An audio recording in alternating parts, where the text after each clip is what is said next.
I mean, 2 years ago, Glucin Perez defeated Kent by less than 1%. It was the difference of about 2,600 votes. So could these ballot box fires actually impact such a close race this year? Well, joining me now is Jason Rantz, the host of the Jason Rantz Show, and he's based in Seattle. Jason, thanks so much for coming on. Let's start there. Could this affect the election? Could affect the election in one sense. I spoke to Joe Kent yesterday, and he's basically concerned that there might be some Republican voters who use this as an opportunity to maybe embrace some of the conspiracies around election and security and integrity in Washington state. It is unfortunately still there. It is still a held belief amongst a core group of sort of the base of the Conservative Party here.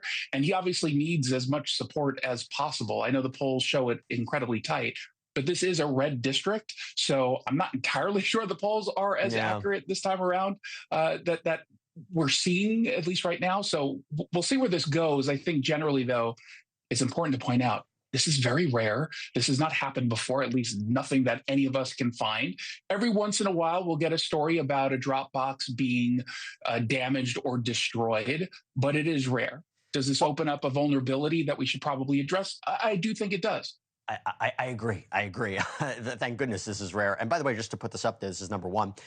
The chances of winning the Washington 3 House race, Joe Kent is at 77% and Marie Glucin Perez is at 23%. Okay, so I want to ask you about this.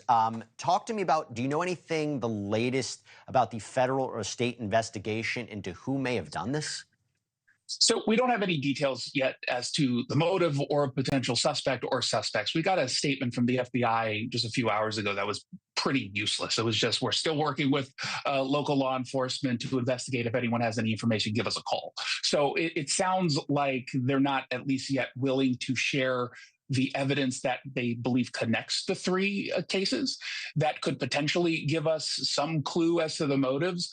It's one of those cases, given the area, I could point to a number of different types of people who might be interested in doing something like this, from the right, from the left, and just some of the chaos agents that we see a lot of within the activist community in the Pacific Northwest. So it's anyone's guess what the motive was. Ultimately, it could also just be a person who is not well, who decided to do this for no real reason. Look, if I'm watching this and my ballot was destroyed, I'd be angry. What do people do if their ballot was destroyed? Yeah, what they're supposed to do is, if they put in their ballot into these specific boxes during the times in which they did not pick up any of the ballots in the fire. So in the case of Vancouver, it was like about 3 p.m. on Saturday through 3 a.m. when this happened. They're saying contact Clark County, go to the elections office, or simply print out a ballot replacement. It's very easy to do. The assumption should be that it was destroyed. They might end up calling the folks who didn't have ballots destroyed, but we honestly don't know precisely the numbers yet. One thing we do know, and this is kind of important and a bigger issue, the suppressant system within the Vancouver ballots are relatively new. They were replaced just a few years ago. And as the Clark County auditor pointed out yesterday during a press conference, didn't work as it was intended to. Yeah, so there could be potentially a bigger issue.